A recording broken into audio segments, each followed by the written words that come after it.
Vaya por esa leña.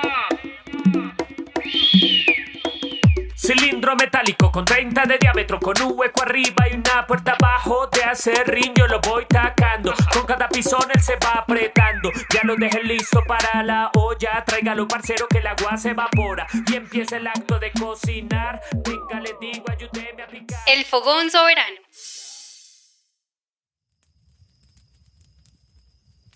Un muy buen día para todos. Una vez más, desde el Fogón Soberano, Luis Eduardo Tiboche Sarmiento.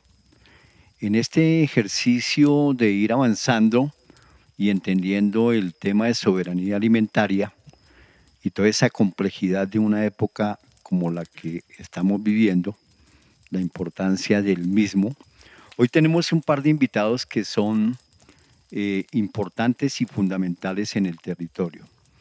El compañero Wilmer Albornoz, del Proceso Popular Asamblea Sur, y el compañero Junior Ortiz, del Tejido Comunitario Muisca Teusaca. Compañeros que han caminado y caminan el territorio y con quienes vamos a ir construyendo unos elementos en torno al tema de la colonialidad y decolonización de los alimentos. Compañeros, muy buena tarde, muy buen día. Por favor, Wilmer, Junior, conversemos. Muy buena tarde, profe Luis Eduardo. Muchas gracias por invitarnos a este espacio. Muy buena tarde a los que se toman el tiempo de escucharnos. En efecto, hago parte del Proceso Popular Asamblea Sur. Y pues bueno, vamos a dialogar al respecto de la importancia del alimento dentro del pensamiento ancestral, nuestra memoria y nuestra historia. Muchas gracias a todos aquí, los radioescuchas, llamémoslo así, ante todo un grato saludo también por la invitación y pues aquí estamos prestos también para el diálogo. Creo que se hace importante tocar estos temas importantes sobre esa cultura agroalimentaria que vamos caminando en todos los territorios y que se hace importante darle esa mirada desde las comunidades y los pueblos étnicos. Muchas gracias y bienvenidos una vez más. Bueno, ya entrando en materia como coloquialmente se plantea, el alimento hoy, un poco lo que hemos ido observando y caminando, es que se ha convertido en una mercancía. Es decir, ha perdido su esencia de cultura de los pueblos. Ahí hay dos elementos que hemos entendido y percibido, y creo que ustedes nos contribuyen, nos ayudan a ir aclarando y esclareciendo este escenario. ¿En qué momento y cómo los alimentos se convierten en un escenario desde el poder, se vuelven colonizados? Y la tarea de la época actual, que plantea un escenario de decolonización de los mismos, ¿qué hemos avanzado? ¿Cómo está ese ejercicio social desde las comunidades en una tarea urgente, vuelvo a reiterarlo, en torno al tema de soberanía alimentaria? Pues digamos que el concepto, el determinismo que usa el modelo en el cual estamos viviendo de que todo lo esencial se convierte en mercancía o es necesario volverlo mercancía, digamos que es como la impronta que es necesario que discutamos. ¿Sí? En este caso el alimento se vuelve mercancía porque gracias a ello se logra despojar esas otras importancias estructurales que tenían los pueblos originarios, las comunidades indígenas y hasta en algún momento de nuestra historia los campesinos. ¿Sí? Porque era estructural y estructurante en las dinámicas organizativas internas de los pueblos, porque es que a diferencia de nosotros, ellos no concebían el alimento en virtud de ello solo llenarse la barriga, sino hacía parte de todo un ejercicio cultural, simbólico, espiritual y ritual. ¿Sí? Nosotros solo nos dedicamos a hacer es un ejercicio de llenar platos y llenar barrigas.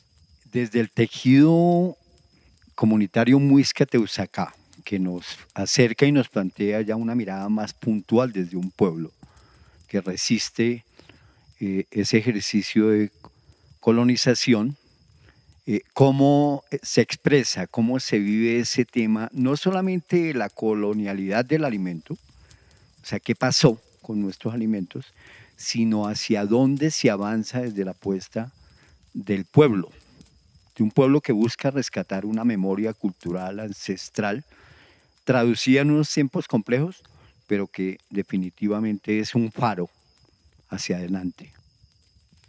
Sí, digamos que creo que hay que tener en cuenta y es que indudablemente a la llegada del pueblo invasor de los españoles, pues sí marca unas transgresiones directamente en los territorios, ¿no? Entonces llegan nuevas culturas, llegan nuevas costumbres, llegan nuevas relaciones en cómo se producen originariamente los territorios en el cual el pueblo viene, ¿cierto? Y genera una agresión y una transgresión a todos esos usos y costumbres que de una u otra manera eran originariamente de estos territorios que entran en ese escenario de la colonización, ¿cierto? O el del descubrimiento, ¿cierto?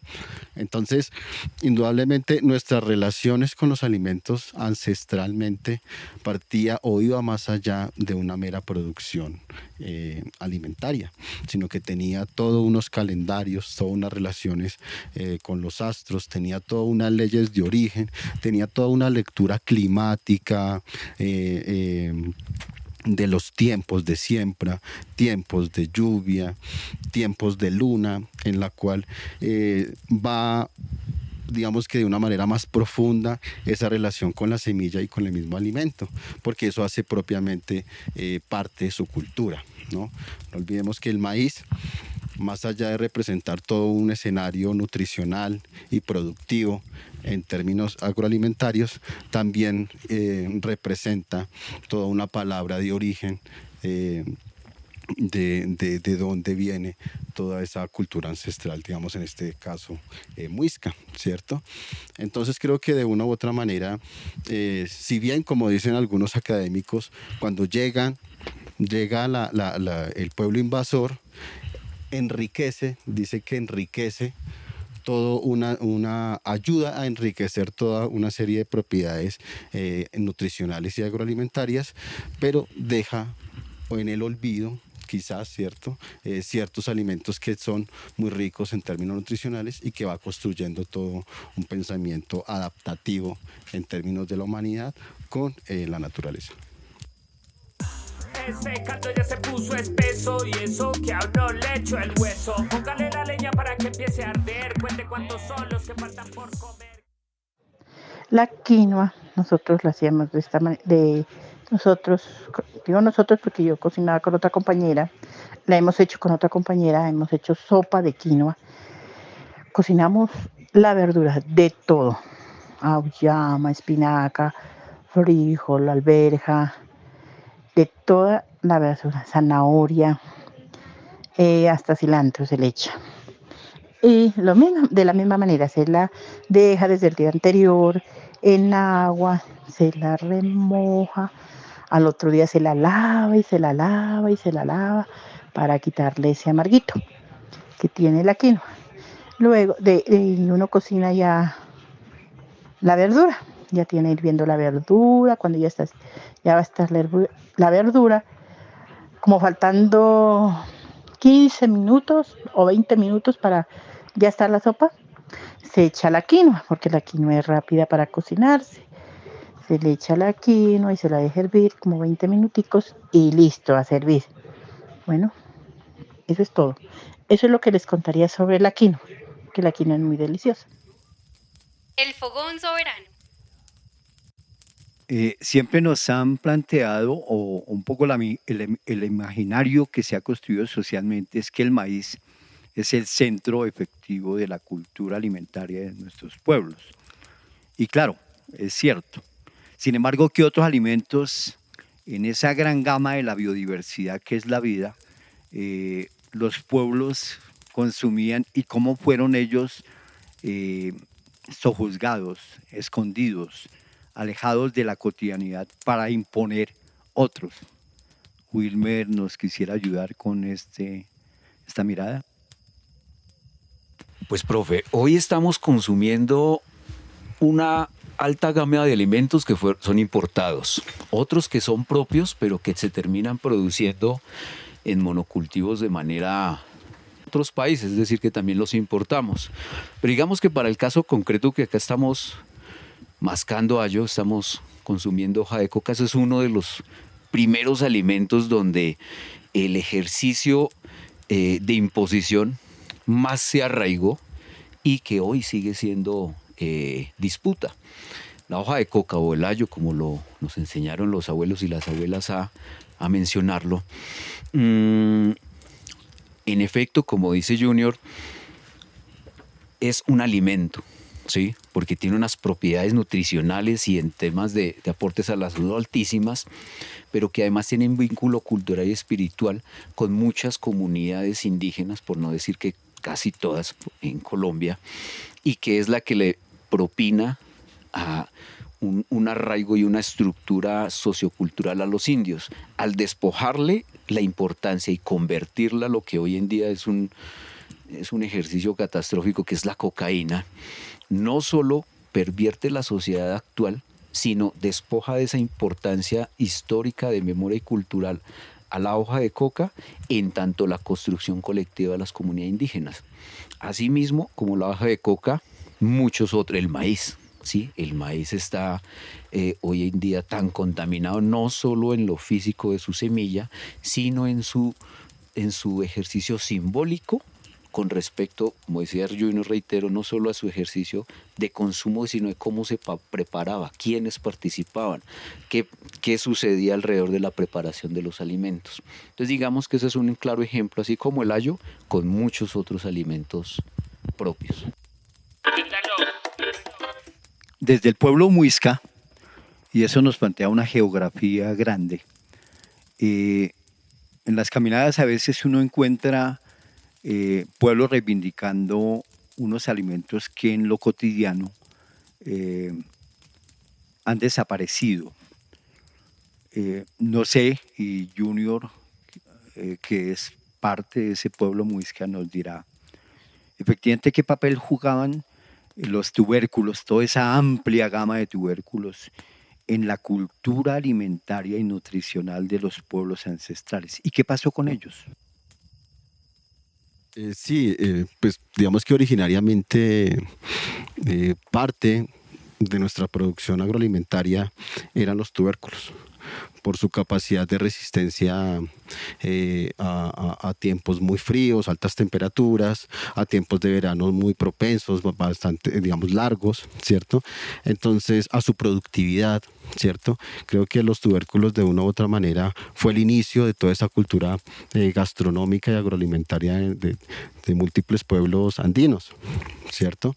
Que quizá con el tiempo posteriormente se fueron adaptando y fueron llegando, digamos, el maíz, algunas haciendo uso de algunas plantas herbáceas, ¿cierto? Esa familia de las curcubitáceas que hay que ponerle cierta atención, y es como la calabaza, la uyama, la guatila, ¿cierto? Comienzan a ser parte de esa base nutricional de las culturas originarias, ¿cierto? Vale la pena mencionar que no se han perdido. Claro, hubo un choque indudablemente histórico a la llegada de los españoles con la ganadería, con el trigo, con la cebada, con una serie, digamos, de granos y de alimentos que de una u otra manera, por la forma como llegó y por la forma como se entendió en términos de lo productivo, fueron quitando, digamos, espacios a otros alimentos propios de las culturas propias de estos territorios, en este caso, digamos que lo muisca, ¿cierto? Pero aún así, la resistencia en términos de los saberes propios, pues van caminando. Y en esa línea creo que a pesar de esa mezcla, ¿cierto? Barbarie que hubo, en la cultura campesina todavía se encuentra esa línea indígena, César India Raizal. Nosotros ahorita desde nuestro ejercicio hablamos de la recomposición cultural reconociendo esas raíces indígenas, pero en lo campesino.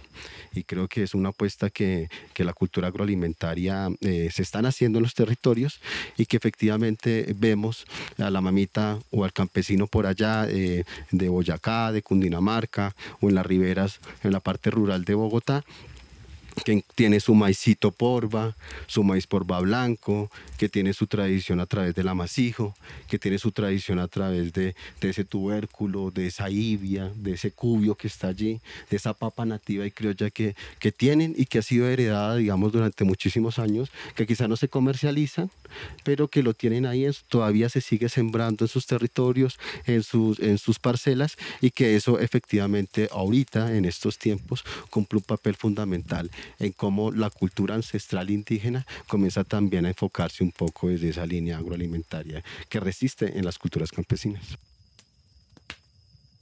Para hacer una chicha de quinoa, yo haría de esta manera. La pongo a remojar el día anterior. Para el otro día toca lavarla varias veces para que se le quite un amarguito que tiene. Y luego la pondría a cocinar. Le echaría panela y le echaría canela. Y la dejaría que hierva harto hasta que se vea el grano blandito. Luego la sacaría, la enfriaría, la licuaría y la colaría. Y listo. Esa es una chicha, un sorbete de quinoa. Bueno. El fogón soberano. Como estos escenarios del medio que utilizamos son tan breves, tan cortos, casi que nos estamos acercando al cierre, ¿no? Algo que plantea Junior y que nos deja, digamos, la sensación, si lo interpreto bien, es que efectivamente la cultura campesina y la producción campesina familiar, los indígenas a la final hoy son campesinos, está la clave de seguir caminando un escenario de resistencia y de decolonialidad.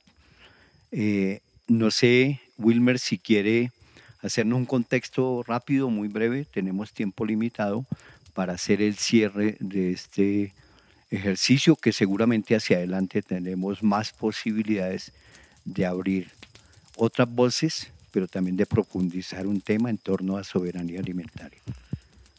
Parece muy clave ese otro término que sale en la conversa y es el campesino, como digamos lo propone Junior, el heredero directo, si se quiere, de los indígenas.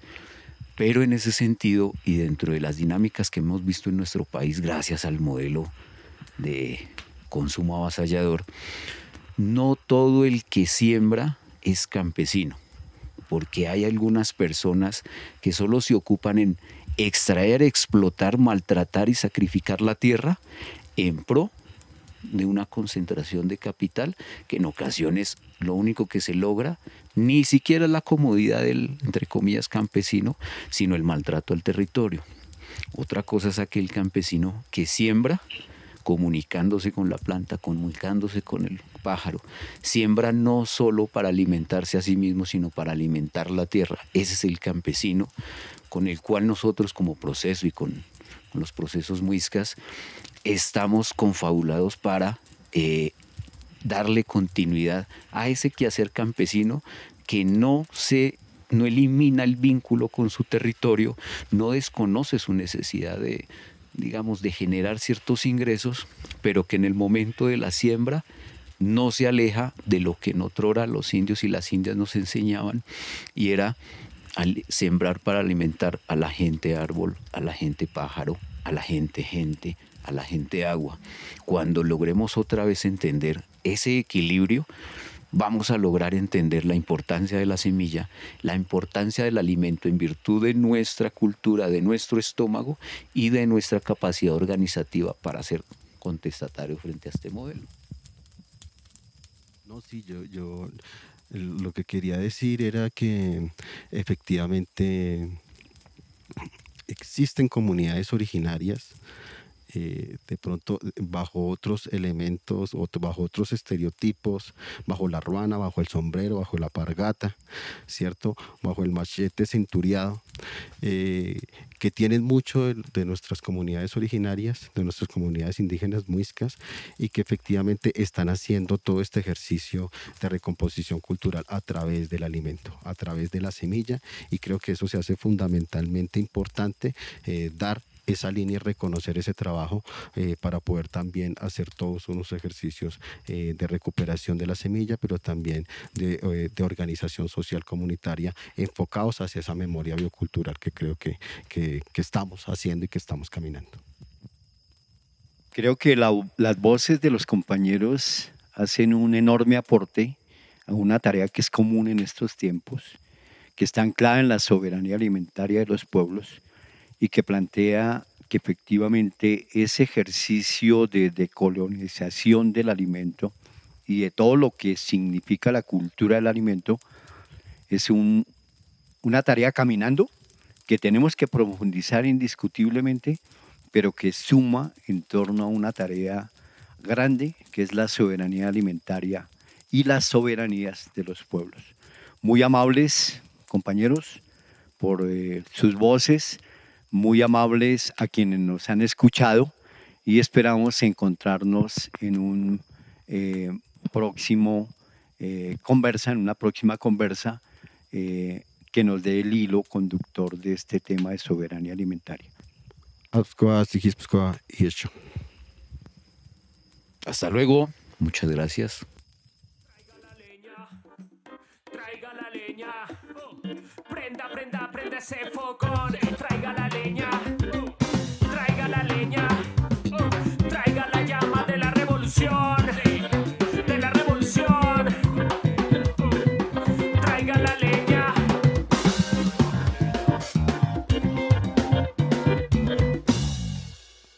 Realizado por Liricales Producciones para el Proceso Popular Asamblea Sur, 2024, Bogotá, Colombia.